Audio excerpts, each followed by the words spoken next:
Welcome back to season 3 of the Extraordinary Leaders podcast. I am so excited about this season because it is coming out in conjunction with my book, The Extraordinary Leader.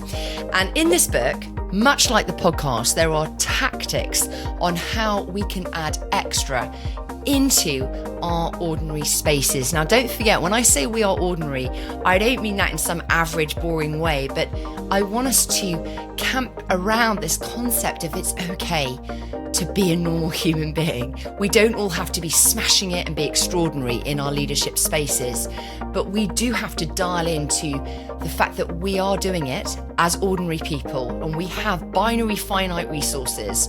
We have blinkered thoughts that get in the way of us being expansive. And so my book and this podcast is pulling upon extra thoughts, extra ideas borrowed from other places that we can add into our ordinary, and we might by accident become something quite extraordinary.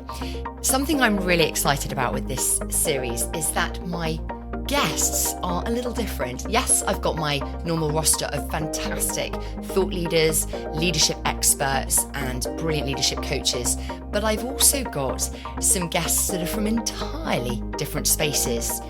To name a few, we've got a gardener, we've got a fisherman, we've got a marketing expert, amongst others.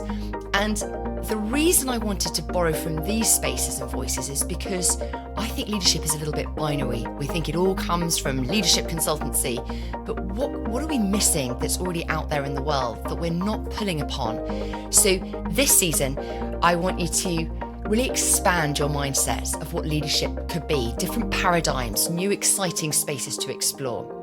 So let's hop in to this week's episode and see where it takes us. This week, I am doing something for the first time, something very extra. I am interviewing somebody fabulous. I am talking to Julia Parker, who is an amazing woman. She's an author, a podcaster, an educator, and stylist of all things fruit and veg. That's right. I am not going to my normal places of business, management, and leadership spaces. And I met Julia at a dinner party a few weeks back. And something that really struck me was her ability to teach people to grow things in an ecosystem where there's so many things changing, so many rules, so many rights and wrongs, and yet she does it in such a free way. And I thought, what could we learn from her and what she understands about a garden for our spaces of leadership? What can we borrow from those places of gardening in our everyday business spaces? And something that Julia talks about is how you have to be sequential and very organized with a garden. Much like we do with business, we have to think quarterly, monthly, weekly, targets. It's not dissimilar with the ecosystem of a garden. So there is great organization, but there's also a lot of freedom, a lot of trial and error, a lot of agility, a lot of give it a go, a lot of weeding, a lot of cutting and pruning. And how do you know when and where to do that and marry that together with structure and organization? And it's such a brilliant marriage of the two, of order and structural organization and kind of chaos and experimentation and creativity. So let's dive into this conversation with an open mind and see what we can glean for our own business spaces, learning from the garden. Julia, it is such a pleasure to have you on the Extraordinary Leaders podcast. How are you today? Really good, thanks, Dolly. Yeah, and I thought it was fun that we're recording on bonfire night because we can maybe explode people's minds with our... I love that. I hadn't spotted that. That's excellent. And also, topical having you in today because my garden is every colour of orange, yellow, red and green. I mean, horticulture is just vibrant right now. It's gorgeous. On fire. And how does that make you feel? Do you know, that is a really good question. I think I've been too busy to absorb it. I've just gone, oh, look, it's autumn. Moving on. But you've noticed it and you've mentioned it in a positive way. It's true. I'm going to go and really notice it later and decide how it makes me feel. I do love the colours. They make you feel... Colours can make you feel really alive, can't they? Absolutely. Some more so than others. Yes, yes. And so, Julia, I'm I'm got to be honest, I'm really excited about this podcast because I'm branching out and doing something a little bit extra to the ordinary by bringing you in with a completely different background, sector knowledge, experience to my normal guest. So could you just explain a little bit about what? Okay, so I am a gardener, but I am totally self-taught. And I have developed a huge passion for growing not just flowers, plants, and shrubs, but I have developed a passion for growing vegetables and fruit and all the joys that come with that. And I run workshops from home and from other places in the Southeast, just trying to teach people that it's not difficult and it's not terrifying to learn how to grow something healthy and tasty in sometimes a short space of time. A lot of people are terrified, and I absolutely love the joy it gives. I think they're probably one of my favourite things is actually teaching someone that if you sow a carrot seed, you end up with a carrot that you can eat, and it really wasn't that tricky. And it's hard to explain, it's hard to put to verbalise, but it's just the most magnificent feeling that I can share that knowledge with people. Where did the passion come from? Well, I think it probably was always in me. Years and years ago, I worked in publishing and I ended up working on house and garden books and magazines. Maybe in my early 20s, my brain was a sponge. I mean, they absorb an awful lot without realising, but I suspect the passion was just in there and just hadn't really worked its way to the forefront. And when we left London, when my family was small, we moved to Sussex, where I live now, and there was a redundant vegetable garden with a part wall, and it was crying out for something to do. So I quickly threw things in. Not really difficult in my mind, sowing a few salads and beetroot and things like that. And all the sort of young parents at the school would sort of say, well, how do you grow that? Could you teach me? And I would scratch my head and think, this is ridiculous. How come you don't know? Surely it's a basic, not even a skill, but something basic you just do. And anyway, eventually they persuaded me. They got me into a hand lock and said, come on, we're going to pay you. So I think I charged them a fiver or something. I was embarrassed that maybe I didn't know very much. Anyway, they all sat round the kitchen table and I taught them, I guess, and their minds were slightly blown and they all went away. And I'd say 80% are now firm gardeners, growing their own and getting so much from their garden. And so my workshops grew. It's a bit like a seed, isn't it? You know, the small seed was sown and they've literally grown up. So now I've rolled that out. I've written a book for children, trying to encourage the younger generation, the next generation, to learn how to grow their own and to have fun, to get off their screens and embrace nature and see what there is to offer. And I have a podcast too, and it's just spreading the word, which is incredible. The challenge and the invitation for my listeners on this episode, the challenge is for us to connect this with leadership and performance and business. But that's our challenge. But the invitation is for me and the listeners to have our minds blown actually by exploring a different way of considering growth. Yeah. And something you just talked about, the sheer joy you get of seeing people growing, having their minds blown, and the whole metaphor of a seed. I mean, it's a real metaphor, but like it growing into something, and we're all trying to grow different things. You know, I've got children, I'm growing them, and I've got a business, I'm growing that. We have teams, we're growing that. And I was with a client yesterday and who was saying that, I said, where's the greatest joy in your work right now?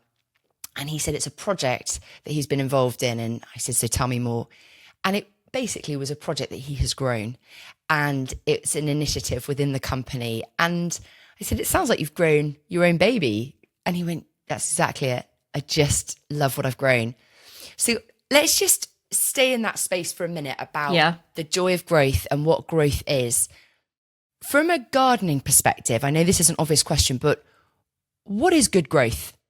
So good growth is quite simple. It's the roots, which would be in business, the foundation. If you don't have a good root system and allow the root to have the space and the time to grow and the right conditions, you're basically scuppered in what you're going to reap, your harvest, your rewards, the strength of the plant, how well it grows. It just won't work so well. It'll grow, but it just won't be at its best. And I think the key definitely for me as a gardener is to get a good root system growing, and then everything else will fall into place. We all know about good foundations. Buildings are built on good foundations, growth.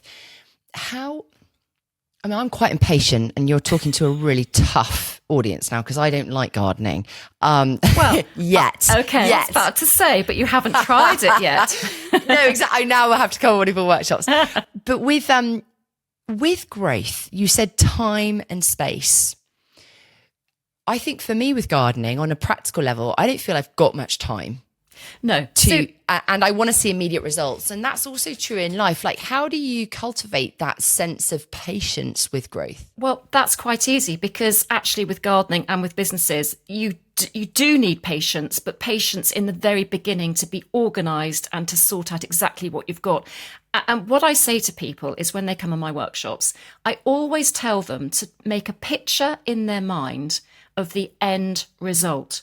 That is, nice. I mean, excuse the pun, but that's the carrot. That's the goal. What exactly do you imagine ending up with? So let's just say, for example, a beetroot, for example. Yep. So when you buy your packet of beetroot seeds, I want them to imagine the crop, the harvest, the size of the beetroot, the colour, everything about it. And from that, everything then else falls into place, because you then have a plan. And for impatient gardeners, like you, Dolly, as you've just fessed up, I think it would be just choose something else that doesn't take so long to grow. So a beetroot would probably take 2 months to grow in the summer, but I would give you, to start off with, a radish to grow. It's the same family, it's a root, but that from seed to harvest is 6 weeks. So that would suit someone that doesn't think they can garden, or who is perhaps a little bit terrified. And then I bet you get the bug, and I bet you would then want to move on and think, I can do that. I can strive to the next goal. Do you know that right there, that is such great wisdom for knowing who you're leading and knowing who you're trying to help accomplish what. Because actually, if I could grow something in 6 weeks, I'd probably be more interested than slogging away for sort of 3 months.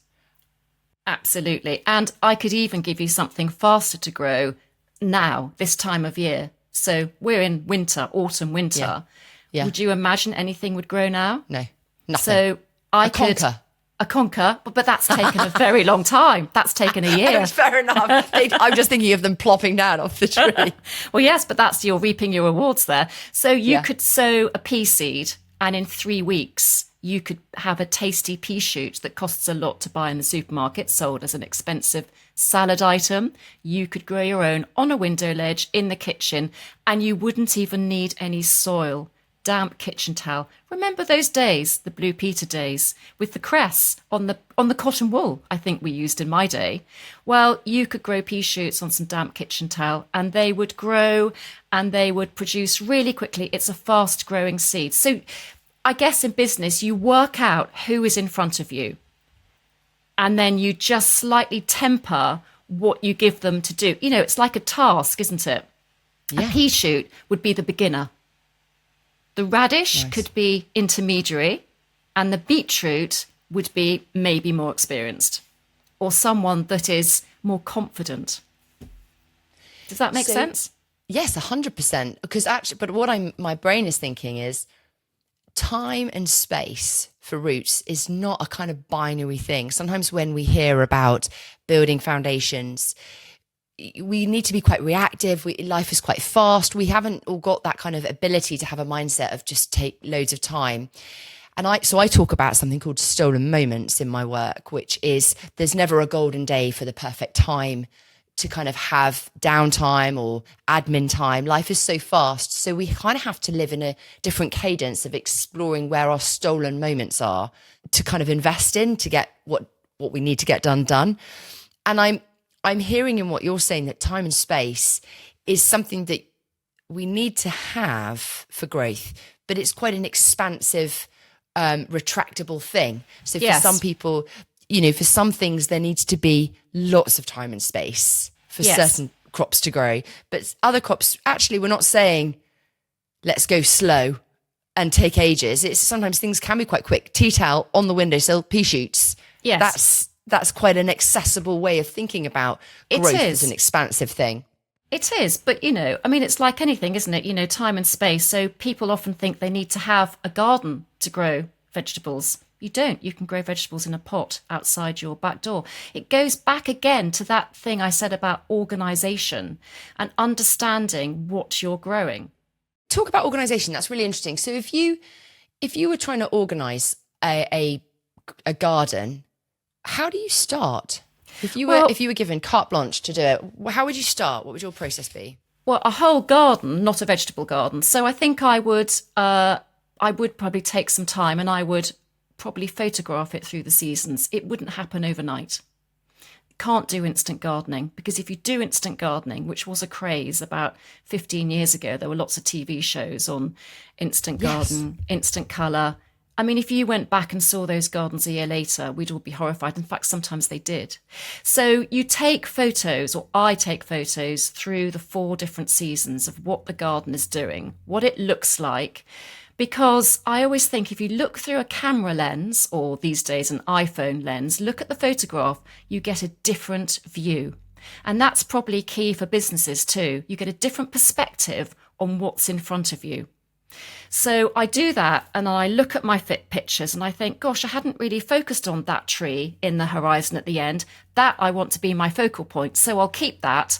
And then I'd work out which way the garden is facing. And then I would just spend some time researching and thinking about the soil and what exactly would thrive in those conditions.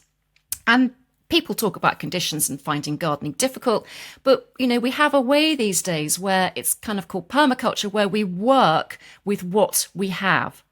So making a garden doesn't need to be terrifying. You can just make what you have and work with what you've got. So for example, if you've got shade from buildings, don't think, well, I can't grow anything, I need sunshine. You can grow plants that don't need lots of sun. Rhubarb doesn't need sunshine. That will grow anywhere. And you can just work it out slowly and quite carefully. And that's actually a fun project. It's a nice project. It's a methodical project. And if you then take that back to myself and the workshops, if I have people coming to my workshops and they say, gosh, I don't know where to start. How do I grow fruit and vegetables? I always tell them that it's easier to sow from seed, because if you get it wrong, you can just sow some more seeds again. It's not a definitive, I've sown them, what do I do? They haven't worked. You scatter a few seeds 3 weeks later. What have you got to lose? And I tell them to get a box. It's often a shoebox. When they buy their seeds, because for me, choosing seeds is a bit like going to a sweetie shop. Just can't help myself. They all go in the basket. So rather than bring them all home, put them on the side in the kitchen. Life is busy. There's a distraction, a phone call, a child, a business call. You forget about them. You might go a month later and think, gosh, I've got those seeds. If you put them, when you come home, into a box with month by month dividers, that's easy to order. We can order them and things are delivered the next day, aren't they? So you haven't got to go out and get that. Do January, February, March through the months. All you have to do is on the back of each seed packet, you have all your information of when to sow and when to harvest. Oh, beetroot, it says sow in March. Pop it into the March section. So after 5 minutes, you've sorted all your seeds very simply in a box into month order of when you need to sow them. All you have to do now is once a month, open up your box, and it tells you in your month of, what are we now? We're November. I know in November what I've got to sow because I've already catalogued them. It's the organisation again. But it's that 5 minutes of organisation goes an awful long way later. So in November, I have onions, garlic, broad beans, sweet peas, winter salads, peas for pea shoots. That's an awful lot to grow in a month where we think the garden is resting, isn't it? It is a heck of a lot. But hang on, I'm going to ask a really annoying question now because I'm getting into the detail. I'm growing onions and all of that. Do you grow one onion? No. Or quite a lot? 100. Well, no. So when I said, think about the bigger picture, one onion is of no use to me. There are 2 of us that 100%. Live here, and occasionally the children come home if if they want something. So I will grow a lot because they're useful. So you have to work out, and again, it's a parallel with business. You have to work out what you would eat, what you like to eat, and don't waste any time on anything else coming in. It's a 50% in your garden of things you like and you would eat. It's a 30% of once a week, something you might eat once a week, and then 20% of, let's use the word extra. So my asparagus is my extra. It takes up space, but it takes up 20% space. It stays there. I can't move it. It lives there for 20 years. And I keep picking asparagus spears. They are joyful. That is such a pleasure going to my, I'll call it my outdoor larder, my grocery store. Yeah. I haven't got to use any air miles or any petrol. I just walk round to the garden and I harvest my asparagus spears seasonally. I'm eating seasonally. They're full of flavour. And I've devoted 20% of my space to that because that, although it's an extra, is important. So I don't want to be so obvious for people listening, but there's something about this that I really want to embed for people, which is in this modern life, we are so stuck in our cognitive function here of just reaction. We're so connected, that my clients, to emails and technology, and actually we're completely out of a rhythm of what we're designed for, being human body. And so just taking a little sidestep, but I have 4 children, and I remember in a kind of more spiritual moment about just before I had my firstborn, I was just praying and meditating about having a child. And I had this whole picture of a garden as I was in this state, which is hilarious because I'm useless at gardening and don't really get them. I just like sunbathing in them. And I like hydrangeas. I know what they are. And I like some roses. Yeah. And I like roses and stuff. But I remember just seeing this picture of this garden and getting this real sense that bringing up children is going to be like a garden, and that there are going to be areas in my child's life where and I've really stuck with this as I've had 4 kids, that there are areas of growth, and I need to sometimes just let the growth happen. And sometimes the growth gets so big, so there's great confidence, but it might become arrogance. And sometimes there's a sense like with a rose, you don't just want to hack it all down, any bad bits, you just kind of let it grow. And then there are places that are going to be weeds, and actually you don't always want to whip weeds out. You kind of need to let them grow because you might pull out seeds at the same time. And then there are areas of pruning where it's intense and actually it's tough, but there comes a point when you're like, you know what, this is the season to prune. Yeah. And discipline kicks in. And there's a real commitment to that discipline of whatever it is I'm disciplining if I see a certain poor growth or bad growth. And then there's other areas. The 4th area was just this barren space. And actually, why is it barren, and how can I till it, and how can I create growth there? A bit like you were saying, the places of shadow or darkness hidden by a wall. And am I cultivating that? And so, for example, one of my kids at the moment is learning an instrument and hates it and wants to give up.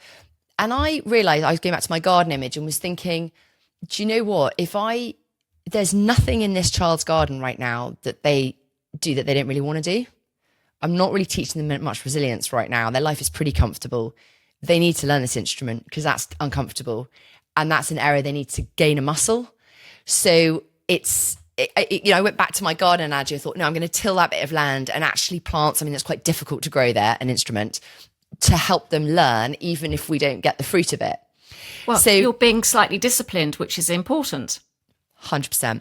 But as I share that sort of rather long family story, transposing it back to what you're sharing about how you plan a garden, and thinking about my listeners who are in places of work, I think this is such a powerful metaphor for how we lead, because we so lead at the moment with like, right, do a 360, have one-to-ones, have these metrics, here's your dashboard, where are we doing well, where are we not doing well? And actually there's a whole different cadence we can learn from the project management of a garden, isn't there? Like looking month ahead and thinking, what can I do now that's small and easy, like scatter some seeds in January. It's not really a big deal. It is organized, but it's just a moment. It's a stolen moment. It's just popping it in so that in April, who knew, something's going to really great's going to grow. Yeah. Yeah. I mean, There are so many metaphors, but with a business branching out, pruning, everything that I do in the garden translates to growing a business as well. We said about the roots, you need a structure if you're going to grow a climber. So you have to put that in as well. But there are different times to do that. And that's what, again, it goes back to the planning in the very beginning. The planning doesn't take too long. Executing over the next few months, you just put things in place. How do you remember when things are busy? How do you remember, and how do you know where to go to pick things and do things? How do you plan that? Well, the seed packet tells you all the information on the back, so you learn. So that's why people come to my workshops. You learn about it, and as you start, you understand, and you think about your end product. For example, a runner bean. Most people will know that a runner bean is a bit like Jack and the Beanstalk. It's a climbing bean. It goes up and up and up and doesn't really stop. So you know that. So you know that you'd have to put something for it to climb up. It's sort of simple and basic, but I think a lot of people forget the basics. And it's taking that time out that we don't do. We're all guilty of looking at our emails and replying at 10 o'clock at night, aren't we? And that's the problem with business. Because we're at the end of our phones and emails, we do tend to reply.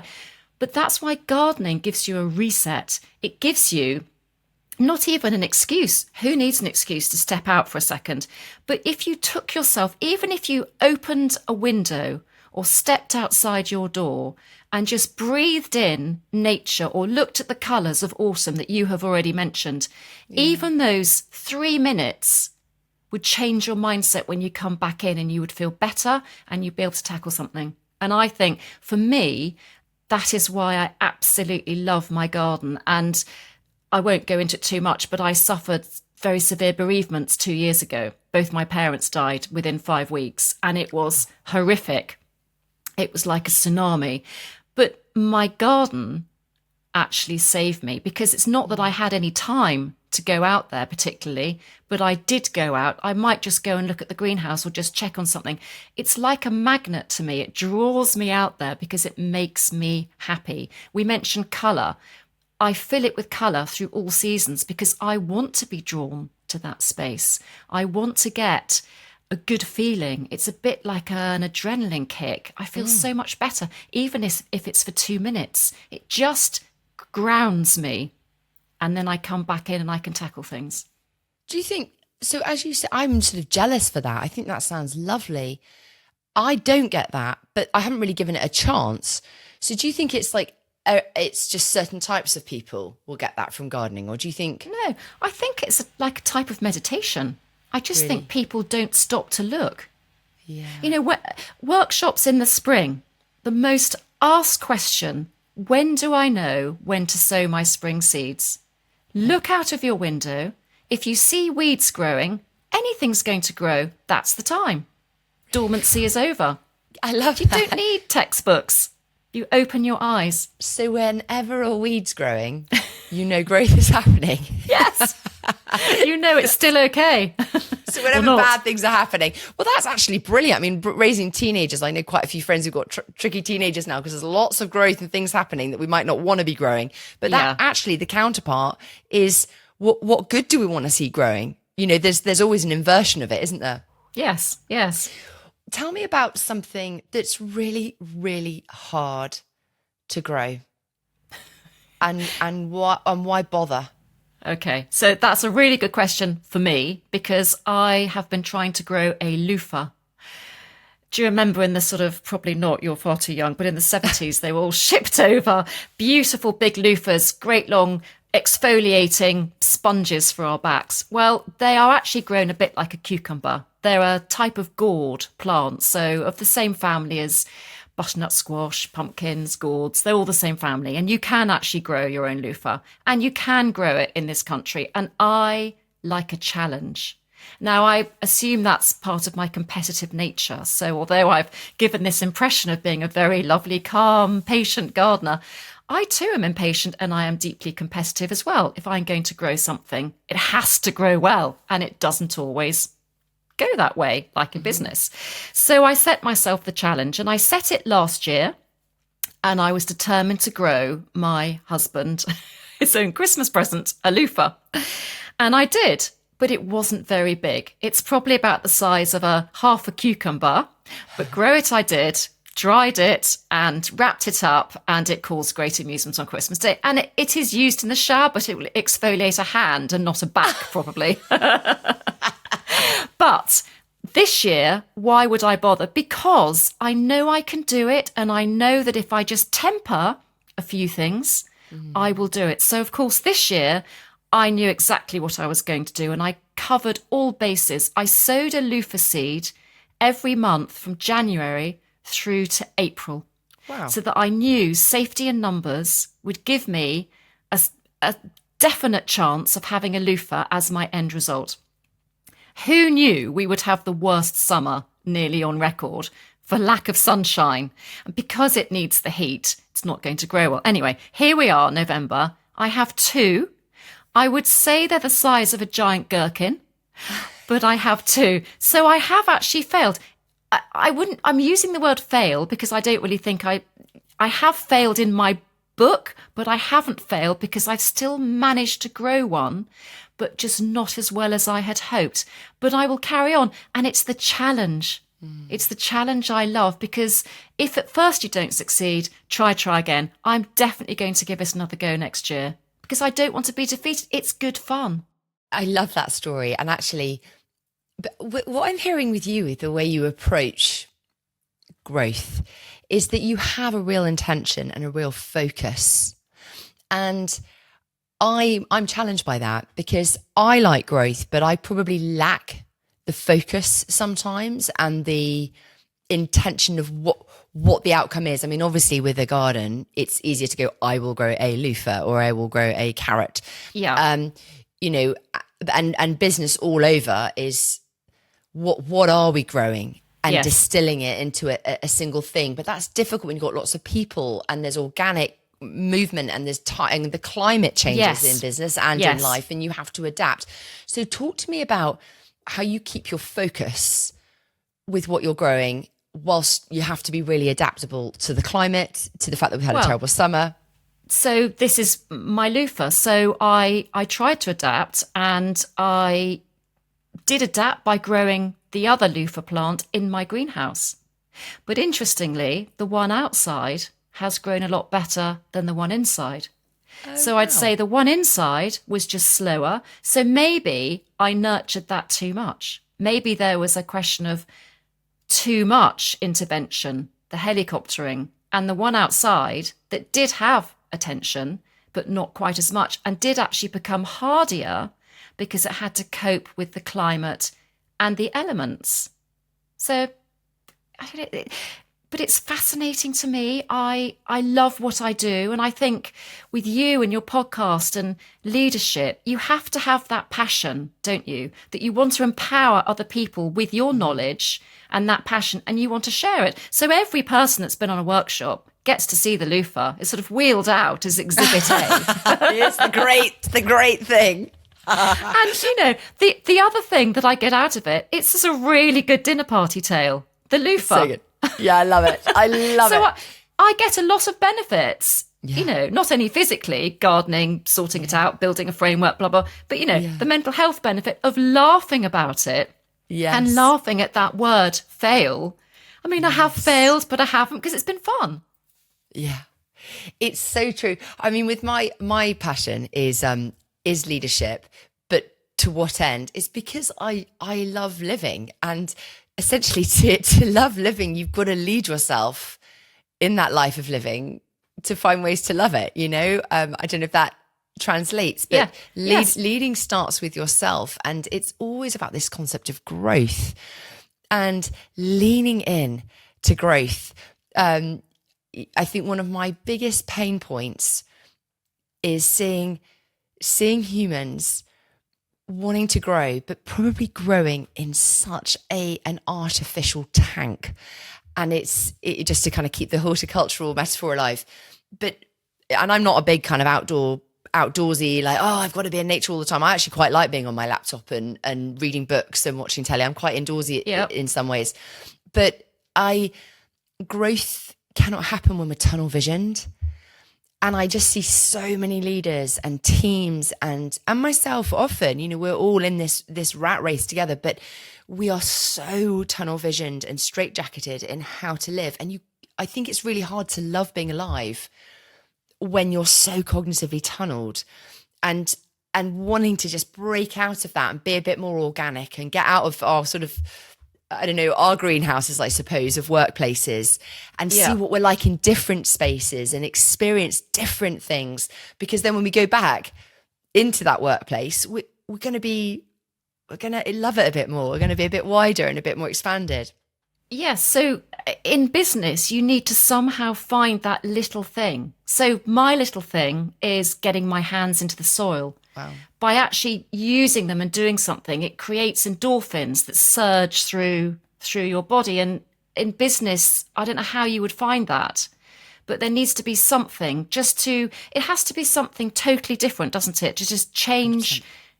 Yeah, change your get mind. Get into a different part of the brain. Yes. And actually, so many people working from home, can actually access being in the garden more than if you're in an office in Milton Keynes or wherever. You can go into your little garden or your front driveway, can't you? Yes. And do something with this. What I'd love to know as well is, how do you grow things together?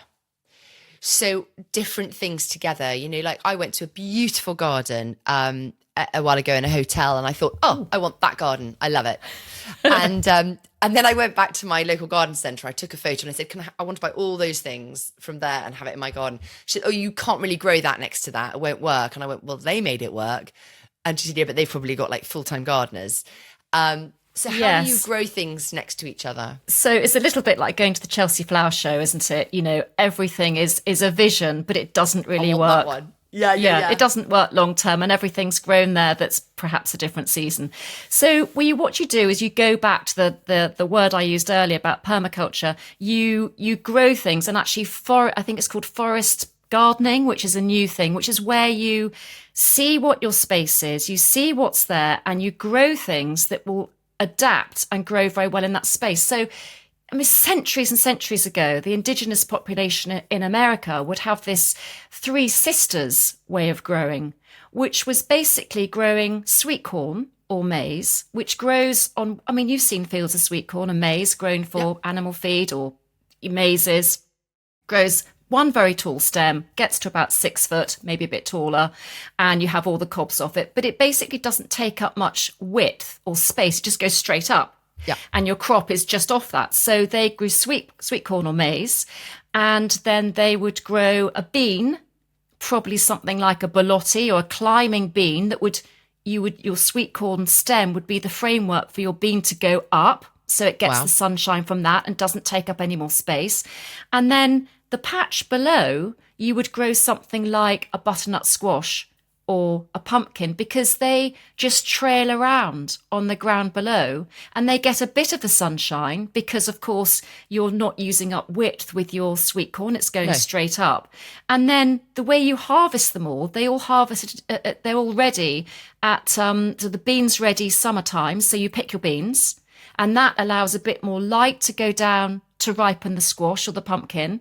And it's called the Three Sisters. And I guess that's how you could do it. So you use each different plant, which has a different benefit and a different way of growing, to help the other one. The other way would be companion planting, which is also really key. So when I grow tomatoes, I always grow basil at the base of every single tomato plant. Not only are they a natural ingredient that goes so well together on the plate with taste, but the basil has a really strong, pungent scent that attracts the little pesky whiteflies that could stick themselves and cover your tomatoes.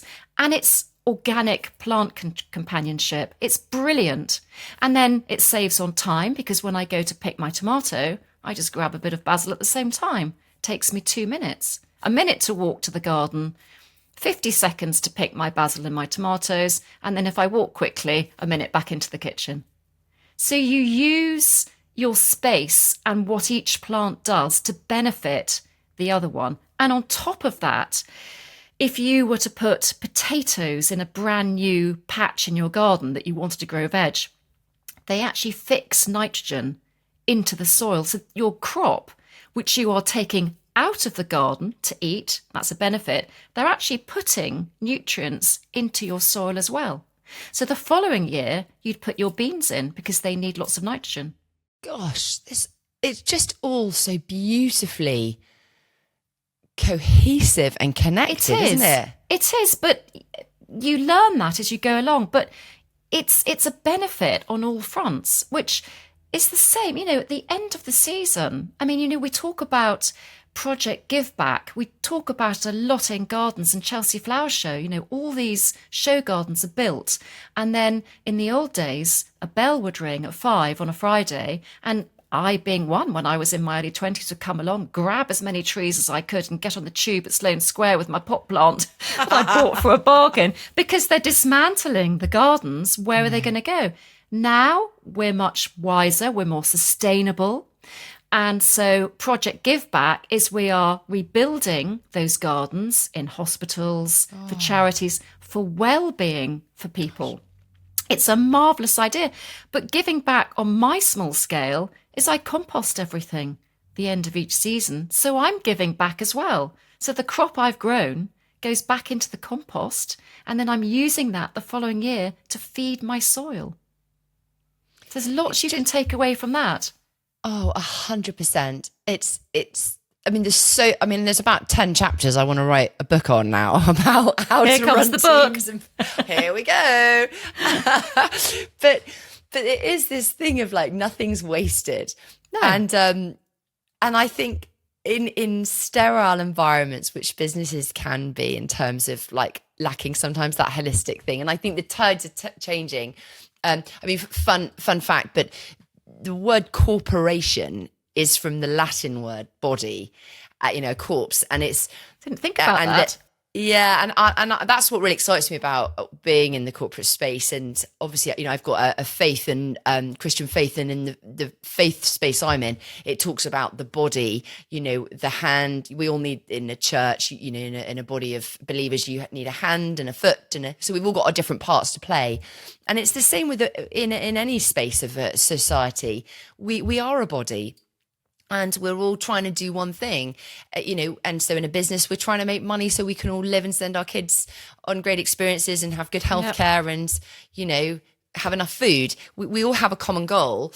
And the way of doing that is through being connected together. But sometimes it's quite sterile, the business space that we've inherited. And I think times are changing now, working from home and things are already contextually mashing it up a bit. Yes. Gone are the days where we need a local vicar or a pastor. Our leader at work needs to sort of pastor us now. That's why they will have to do sort of well-being workshops and mental health workshops, because the call of leadership now is to hold a body of people for a common goal. Yes, that's very true. It's become disconnected, hasn't it? Well, it is disconnected, but there are these pockets of connection. And what I find really sad actually in business is that the area of and I get it commercially, but the budget for well-being is totally different from the budget for strategy. And I think well-being is strategy. So and I'm not a well-being consultant, I don't know enough about it. But it's interesting just that even our value of where we put our finances is not around an ecosystem of growth. It's around a target, and target's conflict. So actually, that's a great question to ask in a garden. Like, what happens if you've got conflicting targets? Let's say you've inherited, you were talking about that brilliant word, which I'd love to talk more about. Permaculture. Permaculture. That's inheriting what you've got. Yes. Is that right? It's inheriting what you've got and working with what's in front of you and trying to grow with all that, taking people, plants, animals into the whole holistic approach. I mean, permaculture, huge, because you inherit a team. You might not have recruited them yourself. You're inheriting. But what happens if you've got conflicting needs next to each other? So one plant needs X and one plant needs Y, and Y will damage that one and X will damage that one. Well, you have to create a strategy that can cope with both those two things thriving. So you might have to cut down, pare down in one area so that the others can thrive a bit more. But the one area that you think is conflicting with, let's say, for example, we've got some stinging nettles, Yeah. and they run wild. And let's say we've also got, what would we have? Maybe I'm trying to grow an artichoke or something next to it, and I'm worried that the stinging nettles are going to crowd out the artichoke roots, my foundation. But actually, I'm not going to get rid of all those stinging nettles because they have a role, and their role is to bring in the pollinators. So the outside source that actually I need in my garden, because without any bees or pollination, nothing's going to grow. So I sort of need a bit of both. So it would be the same in business. You look at what you've got in your holistic way and you slightly pare down, or you branch out, or you make some cuttings somewhere to create another pocket elsewhere of the good, and you find a different space. But somehow these two can grow together, because eventually, if I pare down my nettle patch and just let them do their own thing a little bit way away from the artichoke then has got roots and space. The artichoke will grow so well. It won't crowd out the nettles, but they'll just grow happily together as a happy medium. It reminds me of a dance. Just bringing in another metaphor now. But it's this constant sense of motion and of adapting and, responding to the needs of things, isn't it? Rather than reacting like, hack it down. Like when I moved into my house, not being a gardener at all, I went, oh, that ivy is going to ruin the pointing on the house. That's all I thought, just one dimension. And I went, I've got to get rid of the ivy. And I panicked and I didn't know what to do. So I tried to cut it with some scissors, some clippers. Didn't work. Then I went and found a saw. And on my first day, I was sawing the roots of the ivy to kill it, thinking, great, sorted the pointing out on the wall. And what's the next job? Now I'm really gutted I did that, because actually I would have liked a bit of ivy on that wall. The wall looks really bare and horrid now. And what I could have done is just taken a slightly more gentle approach and think, how can I pare it down? How can I make it not so big? You could have done, but actually you probably would have had to do the drastic action, which sometimes does also happen, where actually the ivy would have eventually destroyed your brickwork and the pointing. And it would have been too hard. Maybe. So you actually did do the right thing. But so sudden death is sometimes good. It's just dealing with like a pest or an outside influence that isn't going to help you and your state of being and your house and everything going forward. So I think sometimes you have to be drastic, don't you? I love that. So I'd love to bring us into land on that thought. At what points do you know you have to be really, really ruthless? You could not have asked a better question, because my builders, hopefully you can't hear the humming in the background, have moved in for a very, very long awaited project here. And this morning, one guy turned up and he said, are you really getting rid of this wisteria? It's the most beautiful wisteria. I'm a gardener. I love everything. I try and rehouse. I'm sustainable. I hate waste. But I just looked at him and I said, yep, the wistaria's going. And he went, that's unusual. You're really sort of, resolute in your mindset. And I said, yes, because I need this building project to happen. We've wasted a long time and I know it has to go. But I also know I can replant another one. They're just, sometimes you just know, what is the point of wasting other people's time trying to get a whole complete root ball, which would probably be 6 foot deep, maybe more, of a wisteria that's been there for growing over a wall before I moved here, so 18 years worth and more. There comes a point where you have to be ruthless. Yeah. There does, doesn't there? Like, it's nice. I'm just thinking of, I know humans aren't people that aren't things we would discard, but I know in businesses, sometimes I try and help leaders just say, look, they've been here a long time and they are really just not adding any value and they're not growing, actually. That's the same. So what is the kind thing to do? And Brené Brown, who's a business psychologist, I don't know if you know her, she's absolutely fabulous. She says clear is kind. And that clarity, that resolute clarity you had is actually, in a way, kind of for everyone to just say, done. We're done. Yes. And I'm not saying that's how we end it with people in jobs or anything, but it is that sense of this isn't growing. This isn't right. This isn't working here now. No, it's the wrong time, wrong Yeah. space, wrong place. And actually it does help everybody then move on. You're not dwelling in the past. I'm not going to think, oh my goodness, that poor wisteria, I feel so guilty. I actually don't, because it's facilitating the next phase here. Yes, yeah, 100%. Gosh, I feel like I am going to write so many blogs on the back of this. Just ready, steady, go, Dolly. There's just so many links, and even just linguistic things. Like, I loved what you were sharing about forest gardening, or those three sisters. Yes. And companion planting. Yeah. I love that. And actually, I mean, I'm just designing a mentoring program for someone at the moment, and I thought, actually, I kind of like that mindset of what are the three sisters in that process, or how can I borrow from that, and how can I borrow from companion planting in that space. So lots to research on that. But something putting you on the spot now, Julia, without much warning, but something I often ask people at the end of my podcast is, what is something that you may have in your home, like a household item? You don't have to collect it, but something from your home, or maybe from your garden. Let's keep it into your garden, that for you exemplifies something pretty extra to the ordinary. Off the top of my head, I would actually say it's a large object, and it would be my greenhouse. Okay. That is my extra, because that gives me more space, and it allows more freedom to grow things that perhaps I wouldn't be able to grow without the added addition of a special devoted space that, I mean, it's the heat, it heats up, but it meant that this summer I was picking tomatoes in the summer. I wasn't waiting until autumn for my green tomatoes to ripen, which if I'd grown my tomatoes outside, that would have been the case. So I think ultimately I love all things greenhouse. And it's a huge object. It's actually a structure I've chosen, isn't it? Am I allowed to have a structure? Yeah.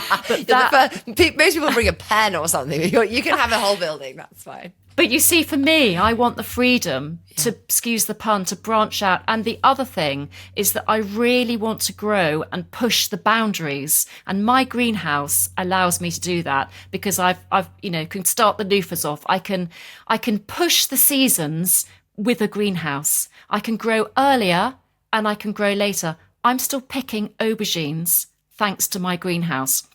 And please, who anyone's listening, don't imagine I've got a fancy pants greenhouse.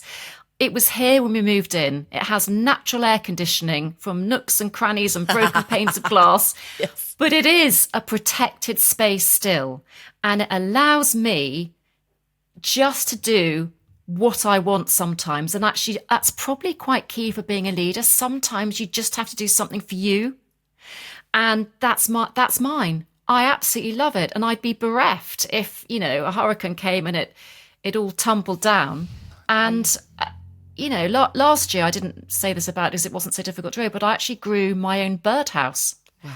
Again, it's the same family as a loofah. I know it sounds madness, doesn't it? But it's a type of, imagine a butternut squash. Yeah.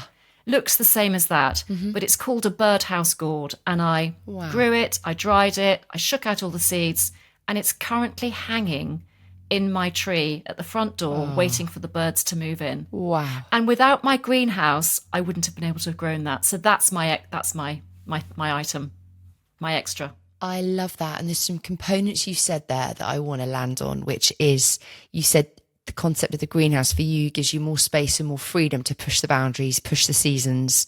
It's a protected space to do what you want to do. And actually, I think those are really amazing parting words, because as a leader, it gets getting us out of our cognitive tunnel to have our own greenhouse experiences. So I'm trying to go to more weird museums and stuff. I don't really like museums, by the way. I think they're a bit boring. I think they're terrible. I just like going to the cafe. But I'm trying to go.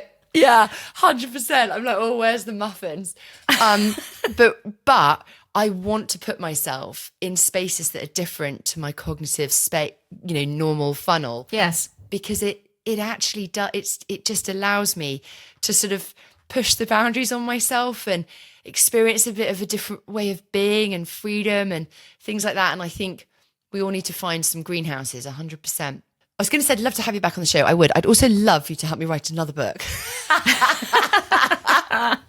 Well, I could do that having all the written my own. metaphors. Yeah, exactly. Yeah. But Julia, we will put all of your links and everything in the show notes so people can come on your courses. Thank you. Follow you on Instagram. But Julia, thank you Anyway, so digress. Yeah. Thank you, Julia, so much for coming on the show today. It's been an absolute pleasure to have you. Good. It's been lovely to be in your space, Dolly. Thank you for inviting me. Thank you. I hope you found today's conversation as rich and as insightful as I did. If you want to go deeper into today's subject, then do reach out to my guest or myself in the show notes. And if you are wanting to add extra into your ordinary of leadership, of team performance, business strategy, or just your personal life, then do buy my book, The Extraordinary Leader. You can find it on my website at dollywaddell.com, where you've got access straight away to 12 immediate tactics that will really dial things up for you in a really manageable way. You'll get paradigm shifts. You'll be able to do it with your teams, even with your family.